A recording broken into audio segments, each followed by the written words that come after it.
Excellencies, distinguished invited guests, ladies and gentlemen, as we wait for the arrival of the Right Honorable Speaker, we want to kindly remind you that all COVID-19 protocols are being strictly observed in these premises.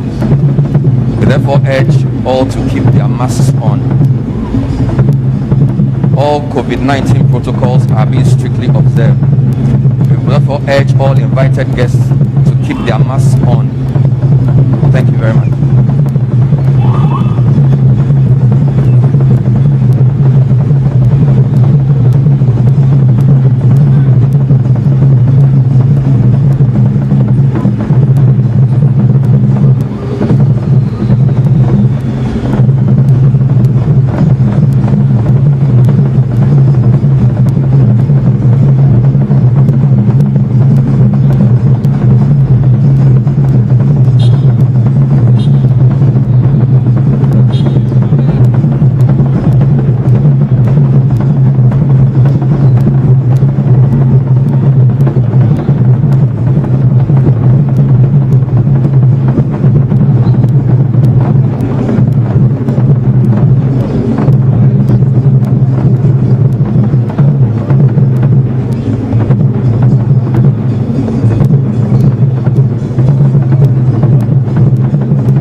welcome the second lady,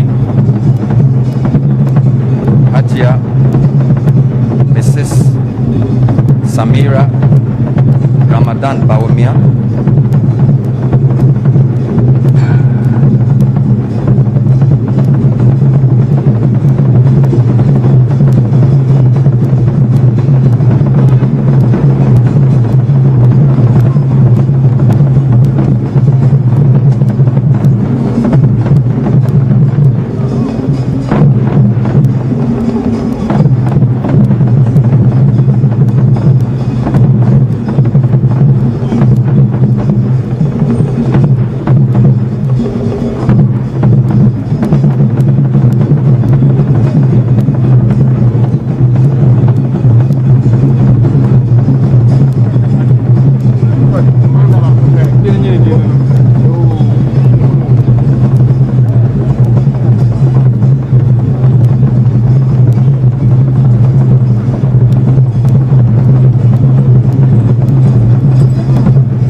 As the Right Honorable Speaker and his procession enter the chamber,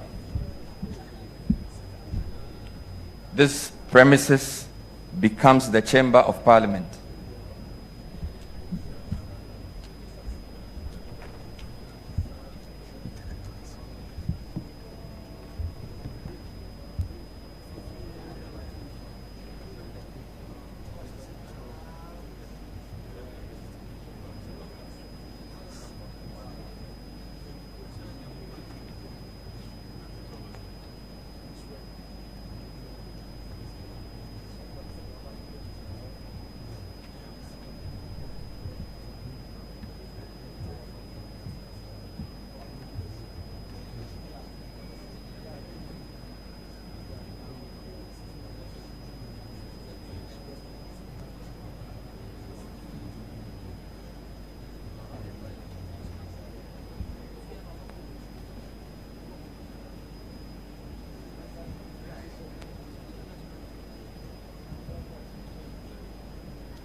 We remain standing as the Right Honorable Speaker takes the chair.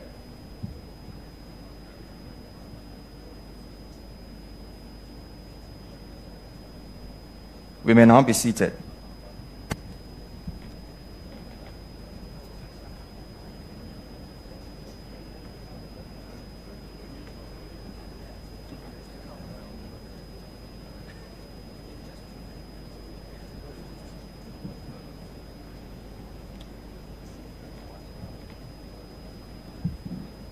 The Speaker will call the House to order as we resume our seats.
Honorable members, order.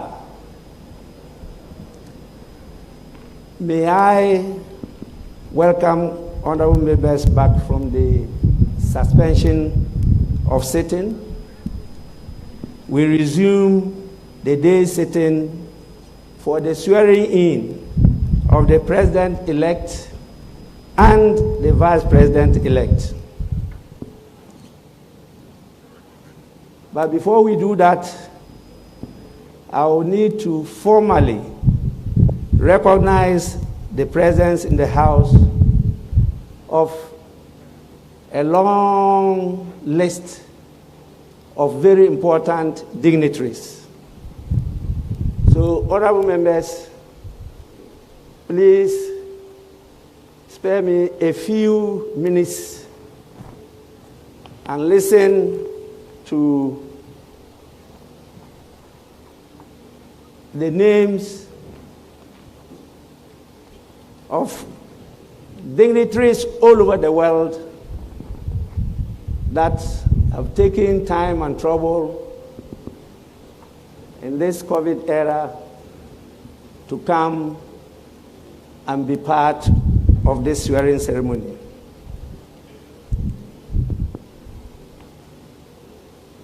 The heads of delegations, excellencies, and dignitaries include the following: His Excellency Mr. Sassou Nguesso, President of the Republic of Congo.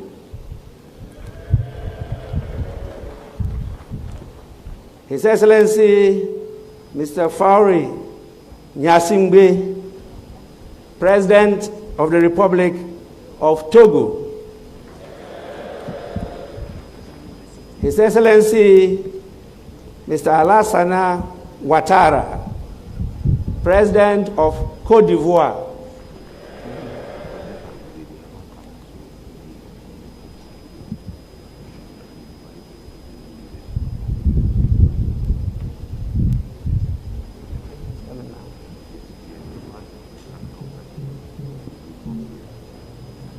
Honorable members, I've just been reliably informed that His Excellency, the President-elect, is just at the entrance.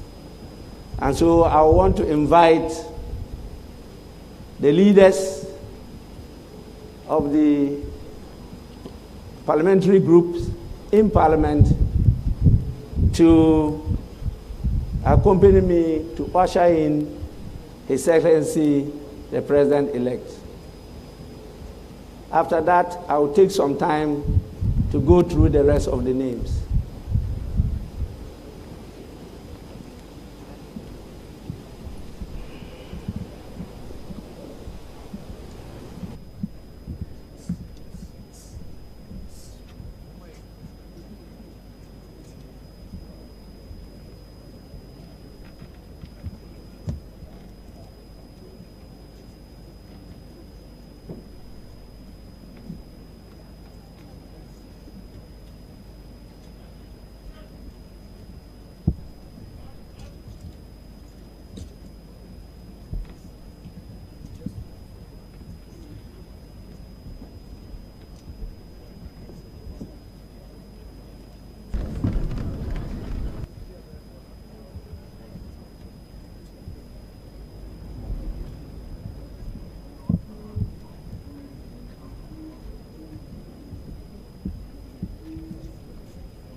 Honorable members,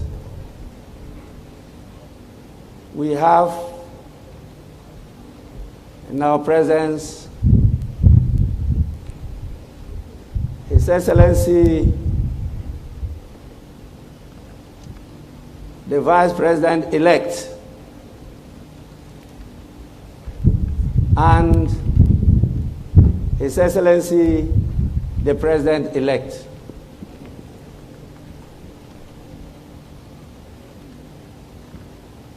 I will want to, on your behalf, welcome them to the August House of Parliament and crave your indulgence to permit me to acknowledge, as I was doing, the presence of these distinguished personalities that have traveled all the way to come and honor the swearing-in of His Excellency the President and His Excellency the Vice President.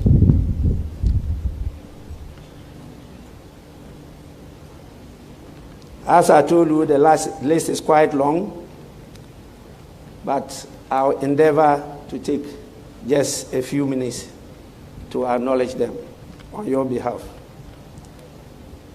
We also have in our presence His Excellency Professor Alpha Conde, President of the Republic of Guinea. His Excellency Mr. Macky Sall, President of the Republic of Senegal. His Excellency Mr. Mahamadou Issoufou, President of the Republic of Niger. In the French, they say Niger. His Excellency Mr. Roch-Marc Christian Kabore, President of the Republic of Burkina Faso. His Excellency Mr. George Mane Weah, you all know him very well, President of the Republic of Liberia. His Excellency Mr. Julius Maada Bio, President of the Republic of Sierra Leone. His Excellency Mr. Umaru Sissoko Embalo, President of Guinea-Bissau. His Excellency Dr. Bonito de Souza Baltazar Diego, Vice President of the Republic of Angola. His Excellency Colonel Asmi Goita, Vice President of the Transition in Mali. His Excellency Mr. Rui Figueiredo Soares, Deputy Prime Minister and Minister for Regional Integration of the Republic of Cape Verde. His Excellency Musa Faki Mahamat, Chairperson of the African Union Commission. His Excellency Jean-Claude Cassibreu, President of the ECOWAS Commission. Senator Theresa Ifua Asangono, President of the Senate, Republic of Equatorial Guinea. Our own Dr.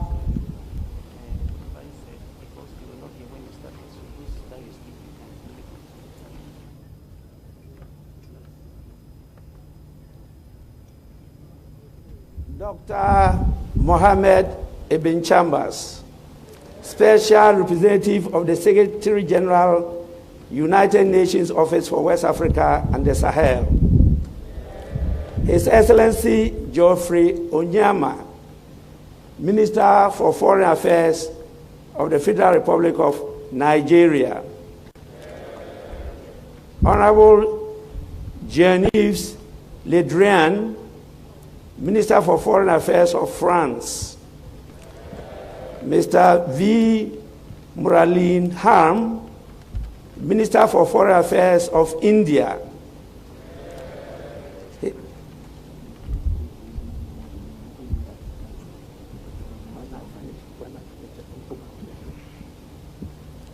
His Excellency Aurélien A. Agbenonsi, Minister for Foreign Affairs of the Republic of Benin. Honorable Vincent Biruta, Minister for Foreign Affairs of the Republic of Rwanda. Mr. Mamadou Tangara, Minister for Foreign Affairs of the Republic of Gambia. Mr. Pakomi Murbelet Mubeya, Minister for Foreign Affairs of the Republic of Gabon. And we have also His Excellency John Ajekun Kufuor, former President of the Republic of Ghana.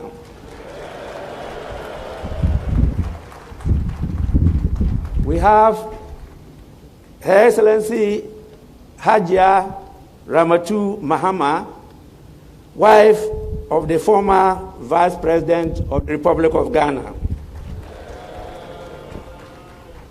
And our own, the Right Honorable Ebenezer Virginia Sechi Hughes, former Speaker of the Parliament, and he's not here alone, he is with his dear wife to honor the swearing-in of His Excellency, the President-elect of Ghana. We have another former senior member, Honorable Freddie Blay, former Deputy Speaker of Parliament, and now Chairman of the new Patriotic Party.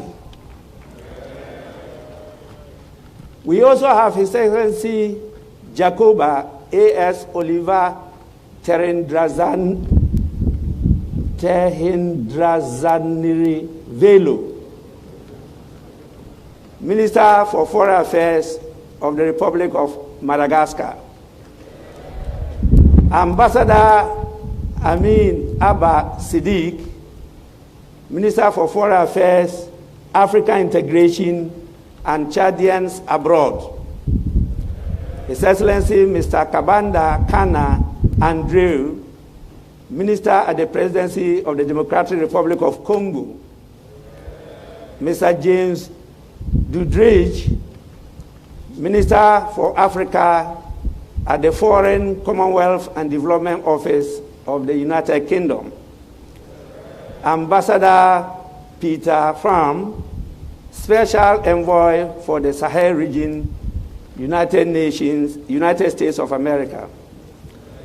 His Excellency Richard Wanza, Ambassador of the Republic of Zambia to Ghana, representing the President of the Republic of Zambia, His Excellency Mr. Edgar Changwa Lungu.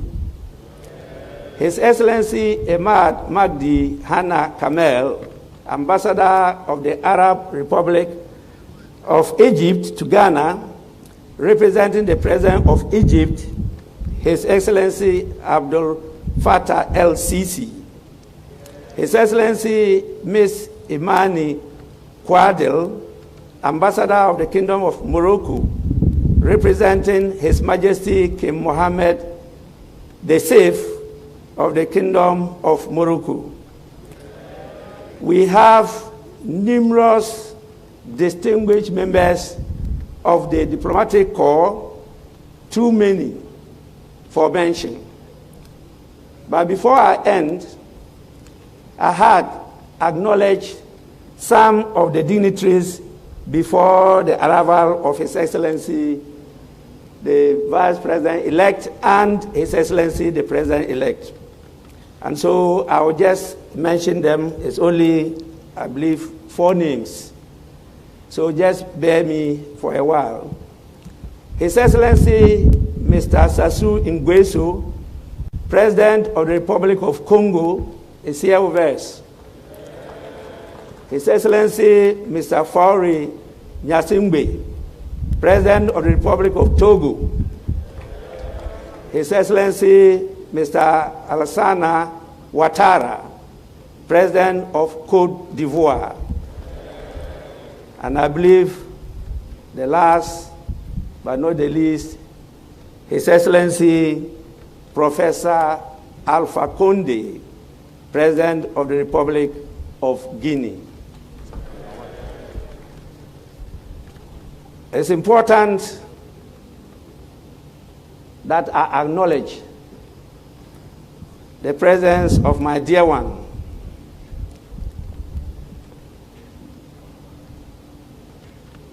I gave a title to the wives of former speakers. And since some are here, if I don't use the same title, I may be charged with discrimination. Since the speakers are right honorable, I humbly proposed, and it was accepted, that their wives be referred to as left honorables.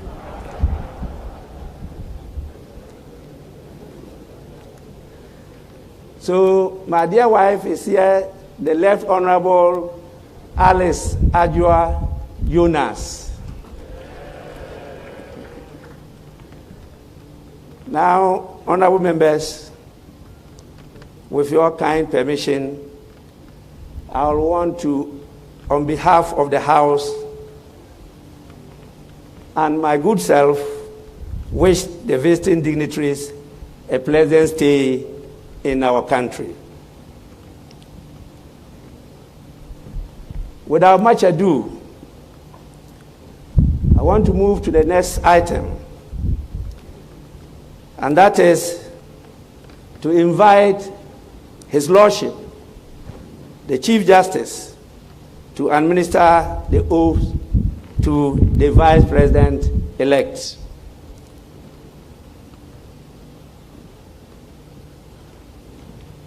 Your Lordship, you may carry on.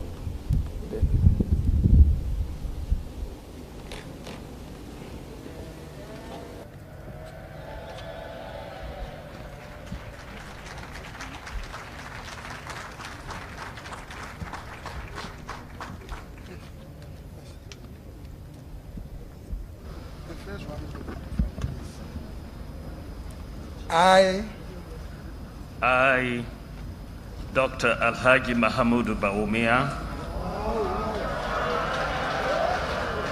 do in the name of the Almighty God swear. Do in the name of the Almighty God swear. That I will bear true faith and allegiance. That I will bear true faith and allegiance. To the Republic of Ghana. To the Republic of Ghana. As by law established. As by law established. That I will uphold.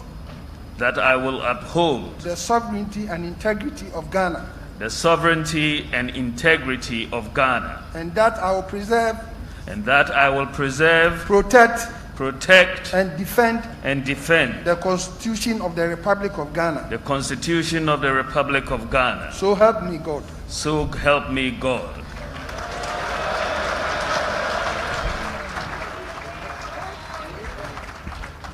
The oath. I, Mahamudu Bawumia, having been elected to the office of the Vice President. Having been elected to the office of the Vice President. Of the Republic of Ghana. Of the Republic of Ghana. Do in the name of the Almighty God swear. Do in the name of the Almighty God swear.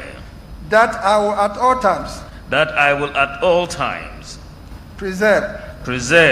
Protect. and defend the Constitution of the Republic of Ghana. and defend the Constitution of the Republic of Ghana. And I will dedicate Myself to the service and well-being myself to the service and well-being of the people of the Republic of Ghana, of the people of the Republic of Ghana, and to do right to all manner of persons. and to do right to all manner of persons. I further solemnly swear I further solemnly swear that should I at any time break this oath of office, I shall submit myself I shall submit myself to the laws of the Republic of Ghana to the laws of the Republic of and Ghana suffer the penalty for it. So help me God. So help me God.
Congratulations.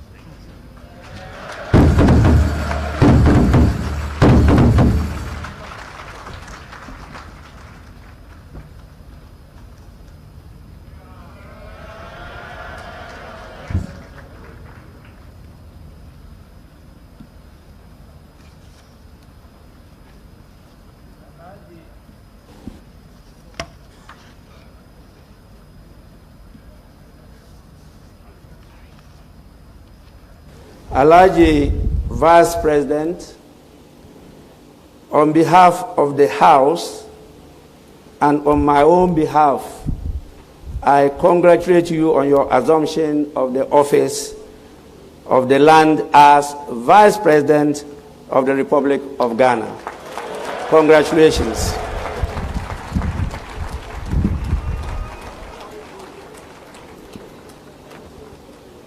Honorable members, before I go to the main item, my attention has been drawn to the presence in this August House of some special dignitaries that we cannot afford not to recognize.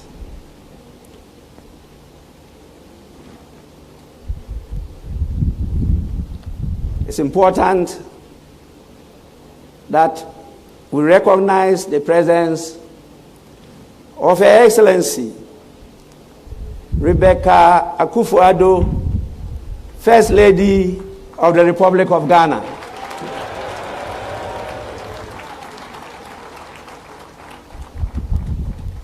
We also have with us Her Excellency Ramatu Bawumia,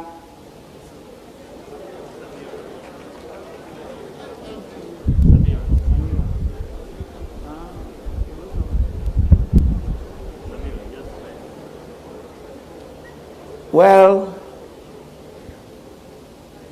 I don't know whether swore an affidavit to change her name. But that was what they submitted to me. So, Your Excellency, I apologize on behalf of the House for the mix-up. She is Her Excellency Samira Baumia, spouse of the Vice President of Ghana, who is the second lady of the Republic. We also have our revered traditional leader, the paramount chief, but I'm not recognizing him because of that title. I'm doing so because he is the chairman of the Council of State in the person of Nana Otuo Sriboa.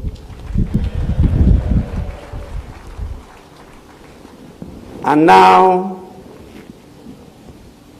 the purpose for which we are here.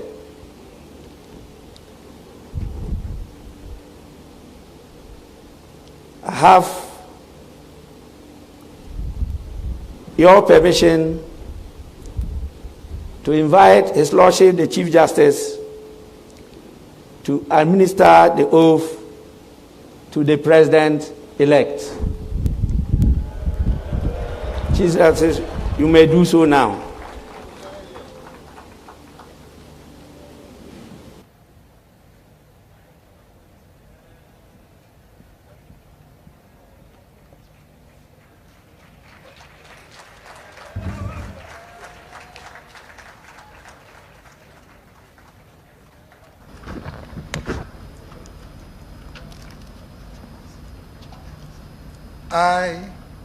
I, Nana Addo Akufo-Addo, do in the name of the Almighty God swear do in the name of the Almighty God swear that I will bear true faith and allegiance that I will bear true faith and allegiance to the Republic of Ghana to the Republic of Ghana as by law established, that I will uphold the sovereignty and integrity of Ghana, the sovereignty and integrity of Ghana, and that I will preserve, protect, and defend the the Constitution of the Republic of Ghana. the Constitution of the Republic of Ghana. So help me God. So help me God.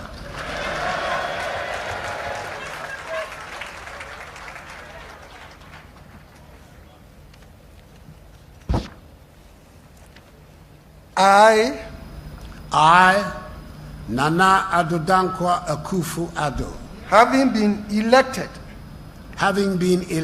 to the high office of President of the Republic of Ghana, to the high office of President of the Republic of Ghana, do in the name of the Almighty God swear do in the name of the Almighty God swear that I will be faithful that I will be faithful and true to the Republic of Ghana, and true to the Republic of Ghana, that I will at all times at all times preserve, protect, and defend the Constitution of the Republic of Ghana, the Constitution of the Republic of Ghana, and that I dedicate myself to the service and well-being of the people of the Republic of Ghana, to the service and well-being of the people of the Republic of Ghana, and to do right to all manner of persons.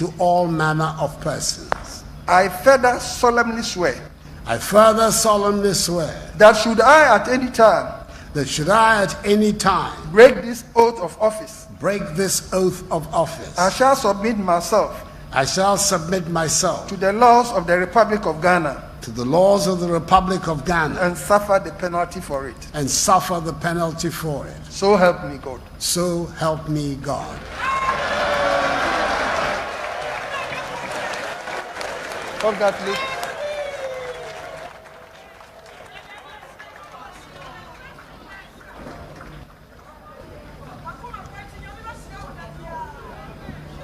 Do you want me to fill this in?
Mr. President,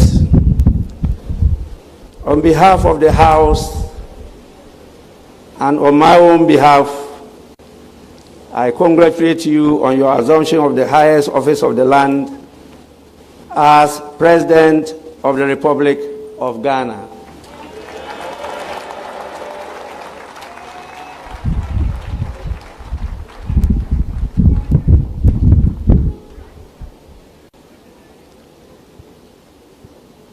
Honorable members, and I have the pleasure and honor to invite the President of the Republic of Ghana, His Excellency Nana Addo Dankwa Akufo-Addo, to deliver the inaugural address. Mr. President, you may proceed to deliver your address.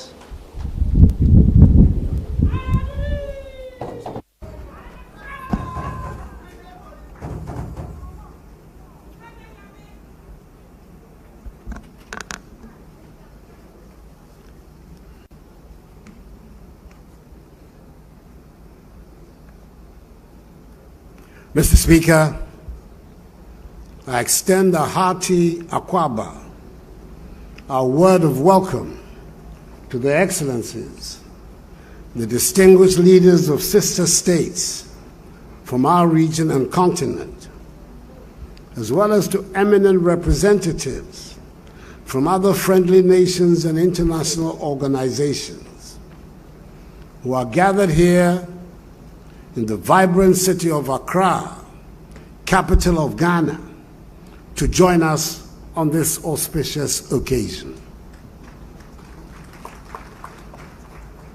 I thank each and every one of you for being present at this inauguration of my second mandate, COVID-19 notwithstanding.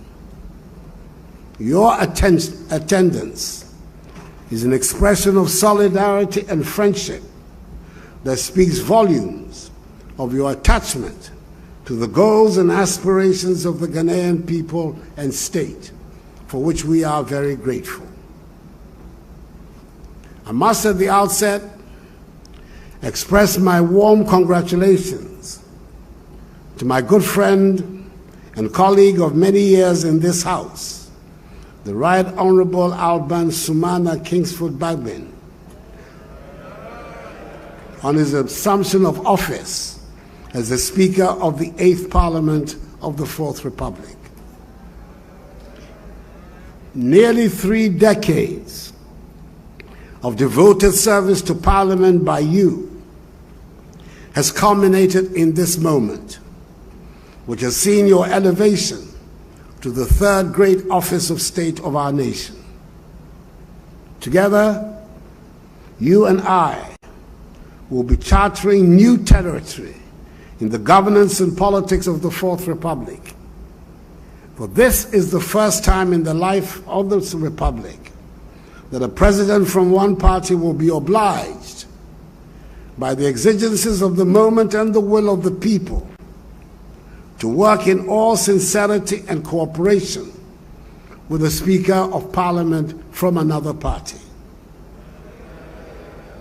I'm confident that both of us will be guided in our relationship by the supreme interest of our people in ensuring good governance in the ordering of the affairs of state.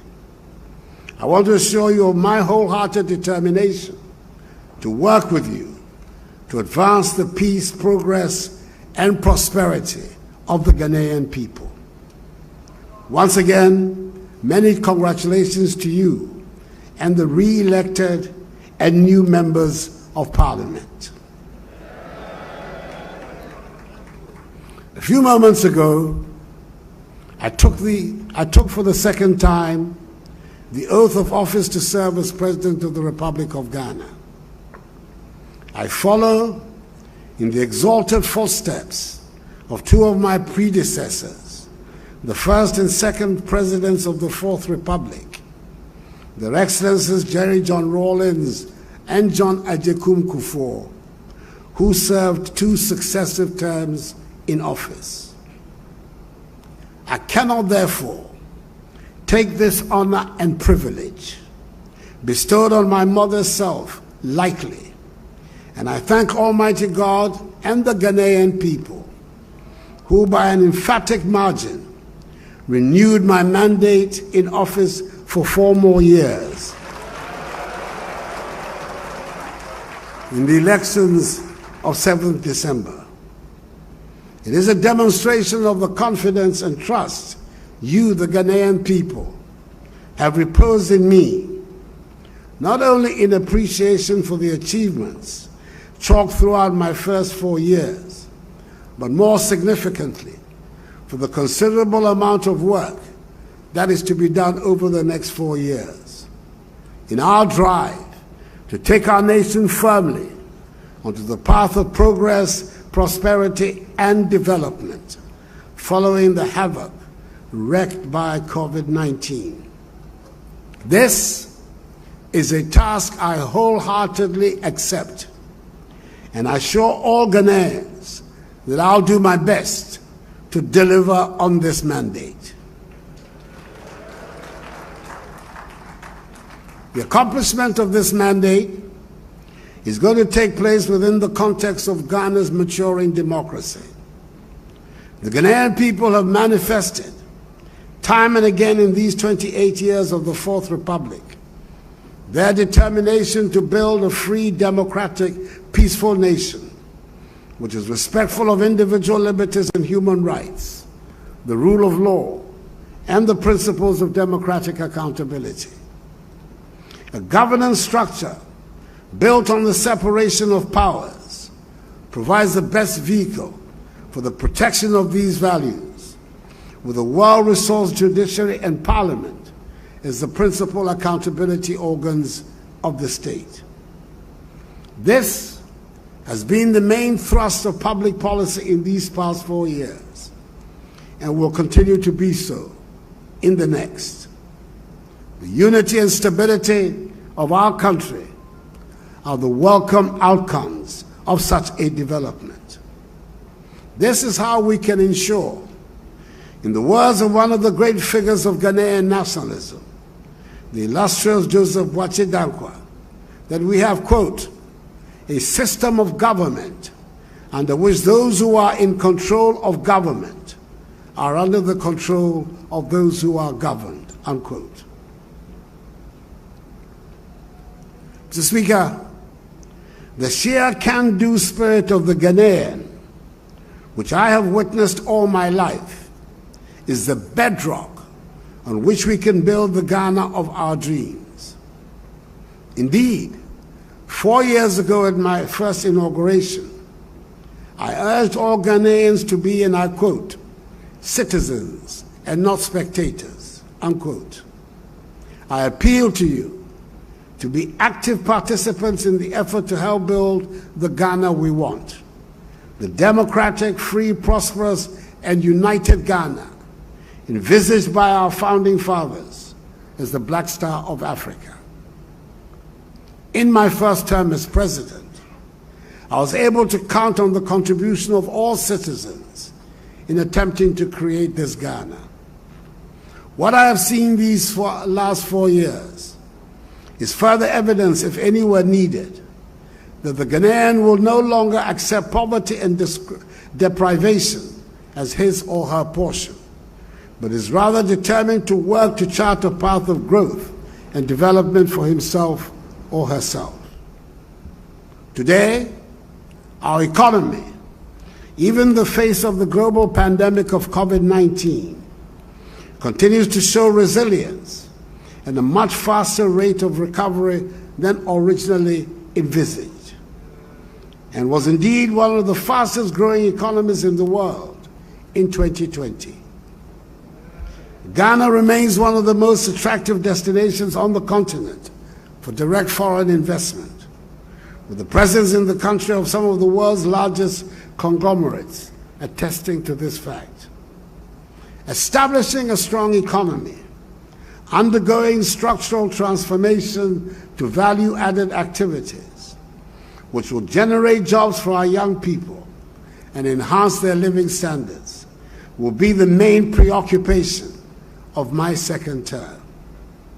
Together, we're ensuring that the basic tenets of social justice are met. Many said it was beyond us, but we have ensured that financial considerations no longer determine the fate of the Ghanaian child. Because of the implementation of the free senior high school policy, once willing and able, senior high school education is the minimum education to be received by every Ghanaian child. Access to quality health care is no more a luxury ordinary people cannot afford, following the revival of the National Health Insurance Scheme. Our aim is to reach universal health coverage as soon as possible. Food production has increased significantly, and a conscious effort has been made to improve the living standards of our farmers. The newly constructed warehouses dotted across the country are storing the surpluses for export to our neighbors, and the program for planting for food and jobs has become the veritable rock on which the successful future of our agriculture is being built. Our roads are being constructed at a much faster pace than before. And yes, I acknowledge that there are still many more kilometers to construct. We defined last year as the year of roads. This year will be the second year of roads. As we continue with our focus on dealing with the deficit in our road infrastructure, the development of our rail sector, on which considerable resources and energies are being devoted, will open up the country and lead to the creation of a more connected society, and will also help realize the goal of regional and continental integration. The arrival of COVID-19 drove home the lesson to all of us that we have to be self-reliant. The pandemic has emphasized the fact that we cannot continue to be living on edge in a day-to-day economy. This is dangerous for our survival, and it is important that we set up buffers of protection in all aspects of our lives. So when there was a shortage in the supply of personal protective equipment, at a time when they were being sold at extortionist prices on the world market, the enterprise of the Ghanaian shone through. We produced right here in Ghana our own sanitizers, face masks, medical scrubs, gowns, liquid soap, amongst others. We can indeed build a Ghana beyond aid if we make full use, as we must, of the enterprise and ingenuity of our people, especially our young people. The prominent role being played by young people in the digitization journey of our nation is strong proof of the feasibility of this objective. And Ghana is set to become one of the most digitized economies in Africa in the next few years.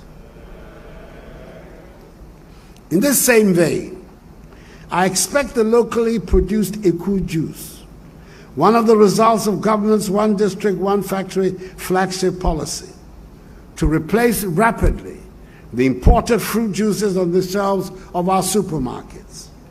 Not because anyone will so decree, but because the quality of the locally produced one is as good, if not superior. I doubt, Mr. Speaker, that anyone would ordinarily mention akweteshi, the local gin, as a possible item on the world market. I cannot vouch for its taste or potency, since I gave up alcohol many years ago. But I can say that the made in Ghana and beautifully packaged Apiu I have recently seen can compete in the most sophisticated markets in the world. My boundless confidence in the energy of the Ghanaian makes me believe that we can become the prosperous nation we aspire to and soon. We have good reason to be proud of what we have been able to achieve so far. Mr. Speaker, we know that the democracy we seek to build and entrench in Ghana will ultimately succeed if we build a prosperous nation and our people are at peace with themselves and with the world. I pledge before this august House and the good people of Ghana that I will do all I do will be for the common good. And with a firm foundation laid in my first term of office, we shall take a significant step towards reducing the infrastructure deficit that has placed us all throughout our nationhood. The remaining 15% of our communities without electricity will be covered by the end of my second term. We have already begun constructing hospitals in the remaining districts that do not have one, a process which will be completed within the year. The percentage of Ghanaians without access to potable water is set to reduce significantly following the commencement of work on a number of water supply projects across all parts of the country. The majority of our people live in unacceptable housing, and we shall tackle the problem with vigor. With discipline and caution, just as we have done since March 2020, we in Ghana can continue to reduce the number of active cases of COVID-19, which currently stands at a little over 900, and open up our country again to the rest of the region, continent, and the entire world. We have taken the bold step of reopening all our schools again because our fundamental conviction that education is the key to our future. We will do everything possible to ensure not only the safety of the children, but of teachers and non-teaching staff as well. We Ghanaians have always been very much aware of our place in our neighborhood, in our continent, and in the world. We recognize that poverty and insecurity plague our region, and thus we shall continue to make our voice carry the weight of our convictions and contribute to making our world a safer and happier place.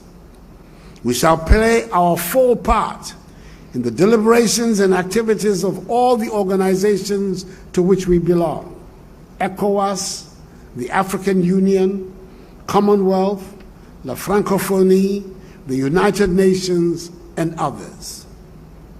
Ghana, which has the privilege of hosting the Secretariat of the Africa Continental Free Trade Area, intends to be one of the main drivers of its success. The AFCFTA provides us Africans with a great opportunity to exploit and develop our resources for the benefit of our own people and end the centuries-old exploitation of our continent's vast wealth for the benefit of others. In the words of the historic first leader of our nation, the celebrated Kwame Nkrumah, and I quote, "It is clear that we must find an African solution to our problems, and that this can only be found in African unity. Divided we are weak. United, Africa could become one of the greatest forces for good in the world," unquote. To my fellow Ghanaians, I invite all of you to join in the exciting business of developing our country. There are endless opportunities if we remain united. What our forebears dreamed of, we will achieve. If we inherited dreams and visions from our founding fathers, we should leave legacies of achievements and realities to our children and their children. For I believe in the limitless prospects of Ghana and of us, her people. So let us be up and doing, and with faith in the Almighty, seize our destiny. Mr. Speaker, may God bless us all in our homeland, Ghana, and make her great and strong. Your Excellencies, once again, Akwaba, I thank you for your attention.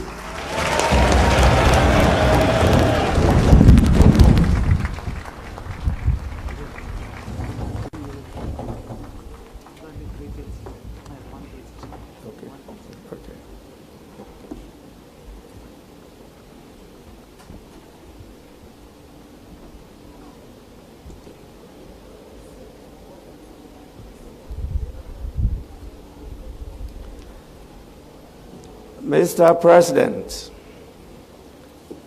on behalf of the House and on my own behalf, I sincerely thank you for your inaugural address. I also wish you and the Vice President well in the administration of the country.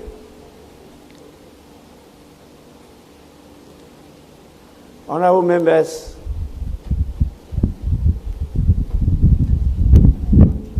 having listened to His Excellency the President,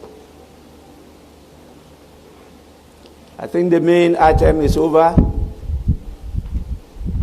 and I want any indication from the leaders of the House.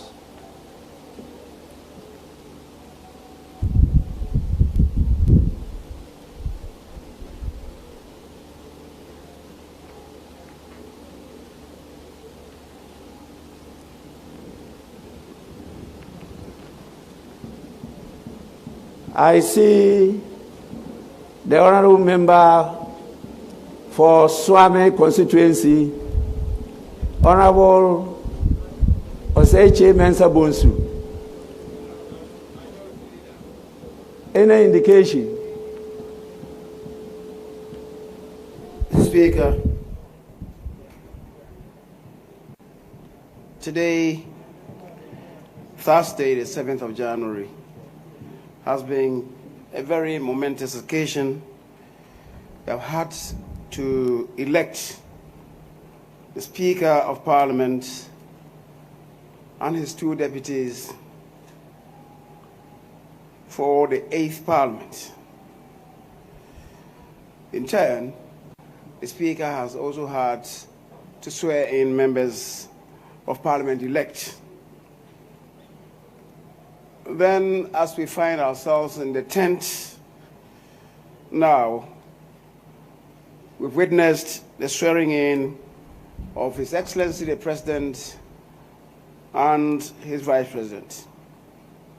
The President and indeed Vice President of the Republic of Ghana. The day has been long. Arduous, tortuous, and indeed rather labyrinthine. For the newly sworn in members of Parliament, the day began yesterday before 11 p.m., which means that they have had to endure almost 15 hours since yesterday without blinking our eyes. Mr. Speaker, there is a lot of wisdom in beginning the swearing-in process soon after midnight, and the events of today bear ample testimony in the wisdom contained in this exercise. The Speaker has said there has not been any indication from you about the extension of the sitting, and that being the case, I believe any member at any time stated for the closing may move for adjournment of the House as provided for by our orders, Order 44. In the circumstance, and given the discussions that we had this morning, that is between myself and the Honorable Haruna Idrisu, may I move that the House takes an adjournment until Friday next week at 10 o'clock in the forenoon. Speaker, I do so move. Honorable members, the motion has been moved for adjournment of the House. Any seconder?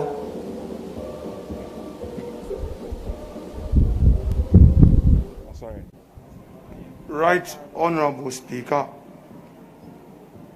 I beg to second the motion.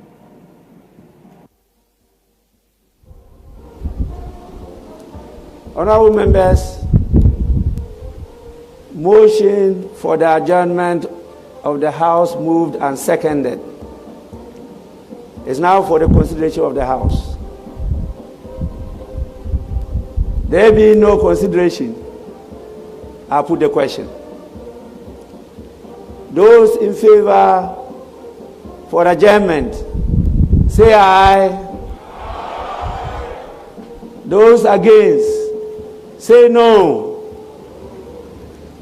The ayes have it. Honorable members, I won't want to prolong your long dry fast.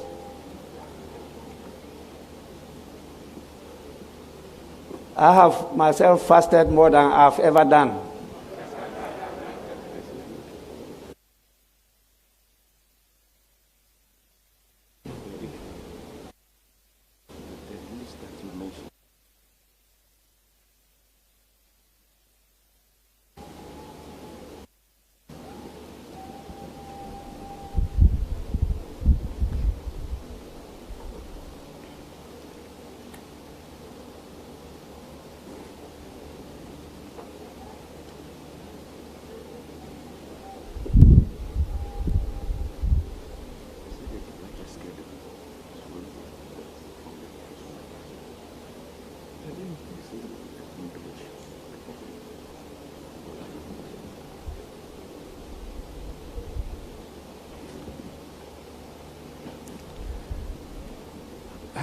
Honorable members, there is a very vigorous attempt to arrest the motion. And I want to crave your intelligence to permit just a few minutes. Was it's a request I cannot turn down. We are being called upon to give an opportunity to one of our visiting dignitaries to at least say a word or two of gratitude to His Excellency the President. This is the request. And I'm told it's coming from the highest office. And so, with your kind indulgence, may I invite His Excellency Professor Alpha Conde to say a few words of thanks in response to the address, inaugural address of His Excellency the President of Ghana. Your Excellency, you may proceed to the podium.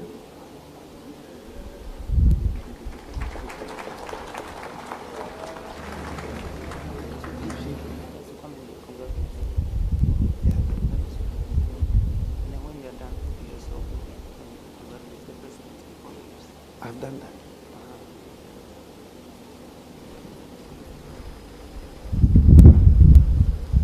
Je voudrais dire d'abord que c'est un grand plaisir, un grand honneur pour nous d'assister à la prestation de serment de notre frère et ami président Nana Addo, d'autant plus que nous n'oublions pas le rôle qu'a joué le président Girma. Tout ce qu'il a dit, c'est vérifié. Il a dit, si l'Afrique ne s'unit pas, voilà ce qui va arriver. Et tout ce qu'il a prédit est arrivé. Donc c'est une grande fierté pour nous de nous retrouver au Ghana. Et nous remercions tous les chefs d'État qui se sont déplacés pour rendre hommage à notre frère. Et nous savons que sous sa direction, le Ghana va faire des pas de géant. Et le peuple ghanéen peut compter sur l'ensemble des chefs d'État de la CEDEAO et de l'Union africaine pour accompagner notre frère pour le mieux et pour le bonheur du peuple du Ghana. Je vous remercie.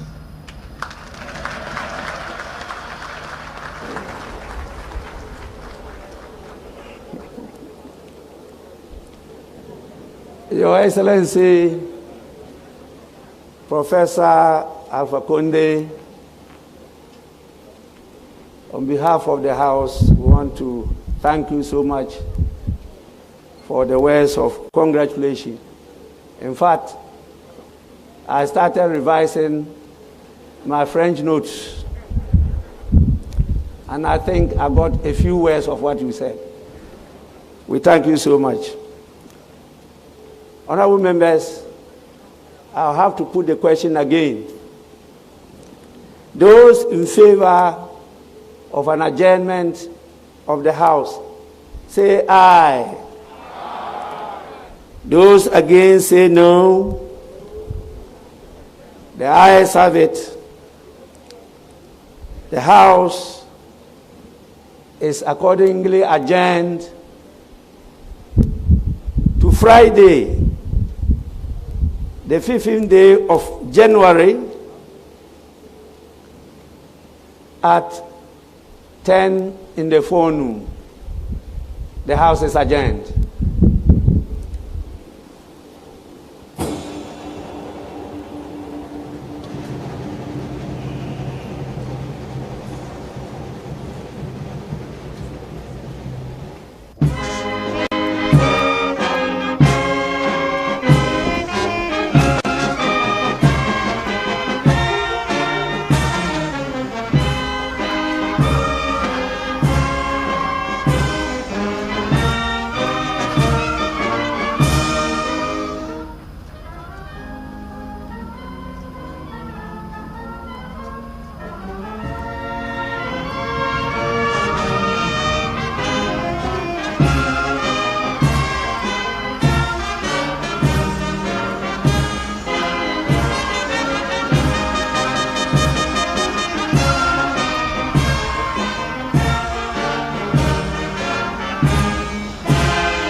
Point.